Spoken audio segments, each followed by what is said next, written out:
नमस्कार मित्रांनो, संपूर्ण महाराष्ट्राचे आराध्य दैवत छत्रपती शिवाजी महाराजांच्या वडिलांचा म्हणजेच शहाजीराजांचा विवाह जिजाबाईंसोबत कसा फिल्मी स्टाईलने झाला होता याबद्दल आपण आजच्या व्हिडिओमध्ये पाहणार आहोत। त्यामुळे व्हिडिओ शेवटपर्यंत पहा आणि आपल्या YouTube चॅनलला सबस्क्राइब करा।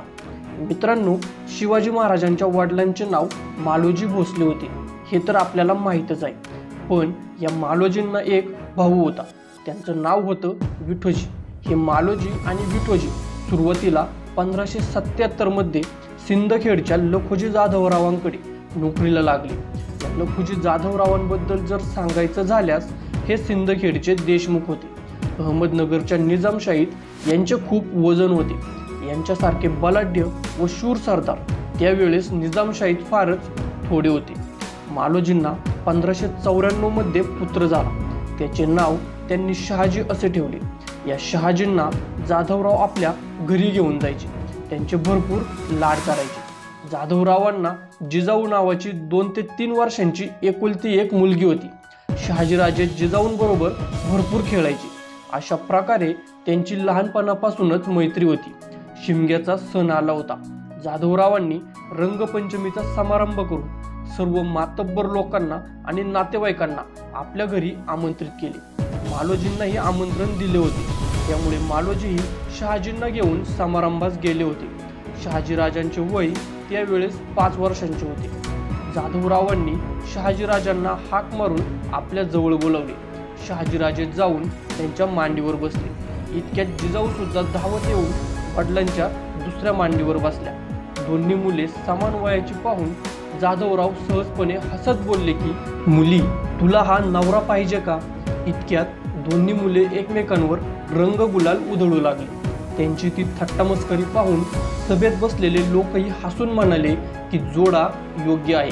तेव्हा मालोजी व विठोजी उठून सर्व सभासदांना म्हणाले की, ऐका हो, जाधवराव आजपासून आमचे विवाही झाले आणि जिजाऊ आमची सून। जाधवराव आत्ता काय बोलले हे तुम्ही सर्वांनी ऐकलेच आहे। आता हा निर्णय बदलणार नाही। या प्रकारे सर्व सभेतील उपस्थितांना साक्षी ठेवून ते खाली बसले। जाधवराव हा सर्व प्रकार पाहून चकित झाले। त्यांनी त्यावेळी काही एक उत्तर केले नाही। दुसऱ्या दिवशी जाधवरावांनी सर्व आप्तांस भोजनाचे आमंत्रण दिले। मालोजींनाही आमंत्रण दिले होते। त्यावर मालोजींनी असा निरोप दिला की, आम्ही तुम्ही विवाही झालो, आता तुमच्याबरोबर भोजन विवाह मंडपातच होईल, मध्यंतरी आम्हाला बोलावू नये। ही गोष्ट जाधवरावांची पत्नी म्हाळसाबाईंना कळाली। तेव्हा त्या मालोजींचा हा उद्दामपणा पाहून फारच रागवल्या। म्हाळसाबाई आपल्या नवऱ्याला म्हणाल्या, आपल्या तोंडून सभेत शब्द गेला हे चुकीचे झाले। ते उठून बोलले, त्याच वेळी त्यांना समज द्यायला हवी होती जी आपण दिली नाही। मालोजी आपल्या पदरचा नोकर आहे, त्यांच्या घरी मुलगी दिल्याने लोकांमध्ये चर्चा होणार। निंबाळकर, शिर्के, महाडिक असे बरोबरीचे सरदार आहेत, त्यांच्याही घराण्यात मुलगी आहेत। ते टाकून मालोजींच्या मुलास मुलगी द्यायची, ती एवढी त्याची मातब्बरी तरी काय पाहिली? यावर जाधवराव म्हणाले की, मी सभेत सहज विनोदाने बोललो, माझे त्याबद्दल काही वचन गुंतले नाही। असे बोलून जाधवरावांनी त्यांचे समाधान केले। यानंतर जाधवरावांनी मालोजींना परत निरोप पाठवला की, नातेसंबंधांची गोष्ट बिलकुल बोलू नका। आमच्या घरात ती कोणाच्या विचारात सुद्धा येत नाही। सभेत मी केवळ सहज विनोदाने बोललो, ते खरे समजून हट्ट धरून बसू नका। यावर मालोजींचा असा जाब आला की, इतक्या लोकांसमोर आपण बोललात ते खोटे कसे काय होईल? तुम्हाला आमच्याशी सोयरीक करावीच लागेल। मालोजींचा हा उद्धटपणाचा जबाब ऐकून जाधवरावांना राग आला। त्यांनी कारकुनाला बोलावून असा हुकूम केला की, मालोजीचा आणि विठोजीचा जो काही हिशोब झाला असेल तो त्यांचा चुकता करावा आणि नोकरी सोडून आत्ताच्या आत्ता मुले माणसं घेऊन इथून जायला सांगावे। अशा प्रकारे जाधवरावांकडची नोकरी सुटून दोघा भावांना आपल्या गावी वेरूळला जाऊन शेती करावी लागली। आपल्याकडे धनदौलत नाही म्हणून जाधवरावाने आपला अपमान केला, याचे मालोजींना खूप वाईट वाटले। त्यामुळे काही करून आपली योग्यता वाढवायची असा त्यांनी निश्चय केला। असेच एके दिवशी दोघे भाऊ रात्रीची शेताची आळीपाळीने राखण करत होते। विठोजी राखण करत होता आणि मालोजी झोपला होता। मालोजीला स्वप्न पडले, स्वप्नात भवानी देवी त्याच्या समोर आली. तिने मालोजीला उठवले. ती मालोजीला म्हणाली, तुझ्या शेतात एक वारुळ आहे. त्या वारुळात एक साप आहे. ते माझेच स्वरूप आहे. त्यास नमस्कार करून ते वारुळ कर, म्हणजे त्यात तुला द्रव्य सापडेल. ते तू घे. साप निघून जाईल.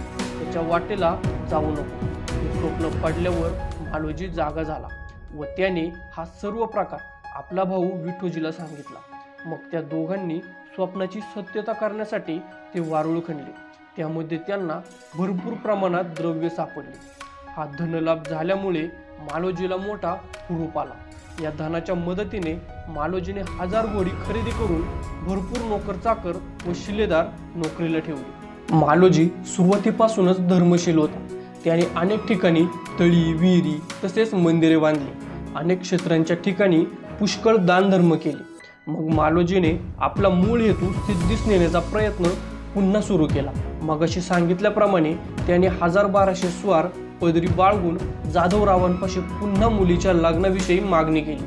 पण जाधवराव काही करून या लग्नासाठी तयार होईना. मालोजीने जाधवरावांच्या ताब्यातील परगण्यात धामधूम सुरू केली. इतकेही करून जाधवराव आपला हट्ट सोडिना. तेव्हा मालोजीने एक युक्ती योजली.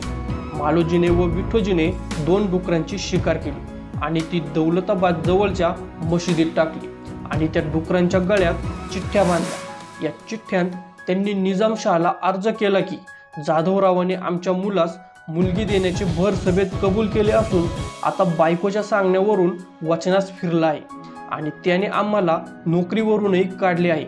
यामुळे आम्ही निरुपाय होऊन हा प्रकार केला आहे. यावर बादशाह आमची दाद घेऊन जाधवरावापाशी आमची सोयरी करून देईल तर ठीक, नाही तर आम्ही असाच प्रकार दुसऱ्या मशिदीतही करू. हा प्रकार जेव्हा निजामशाहास कळला तेव्हा त्याला जाधवरावांचा अतिशय राग आला. तो जाधवरावांना म्हणाला की तुम्ही वचन देऊन आता नाही म्हणता हे उचित नाही.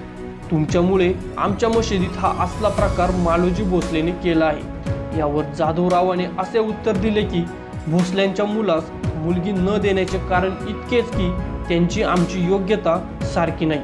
जाधवरावांचा असा जबाब ऐकून बादशाहास वाटले की आपण सांगत असताना सुद्धा हा उद्दमपणा दाखवतो. त्यामुळे जाधवरावांचे गर्वहरण करण्यासाठी बादशहाने मालोजीस चांगली मनसब देऊन योग्य तेच चढवला. बादशहाने मालोजी व विठोजीस बोलावून प्रत्येकी 12,000 स्वारांची मनसब दिली. तसेच मालोजीस राजे हा किताब देऊन शिवनेरी व चाकण हे किल्ले व त्यांच्या सभोवतालचा मुलूक सरंजामा दाखल दिला. त्याचप्रमाणे पुणे व सुपे या परगण्यांची जहागीर करून दिली. ही गोष्ट 1604च्या मार्च महिन्यात घडली. याप्रमाणे मालोजीचा पक्ष घेऊन बादशहाने त्याची योग्यता वाढवली. त्यामुळे जाधवरावांना लग्नासाठी होकार द्यावाच लागला. खुद्द निजामशहा या विवाहास उपस्थित होता. अशा प्रकारे जिजाबाईंच्या वडिलांचा लग्नासाठी विरोध असून सुद्धा अतिशय एखाद्या फिल्मच्या कथेप्रमाणे शहाजीराजे व जिजाबाईंचा विवाह झाला. मित्रांनो, आजच्या व्हिडिओमध्ये इथेच थांबूयात. व्हिडिओ आवडला असेल तर व्हिडिओला लाईक करा, शेअर करा आणि आपल्या एजे टॉक्स मराठी या मराठी यूट्यूब चॅनलला सबस्क्राईब करा. धन्यवाद.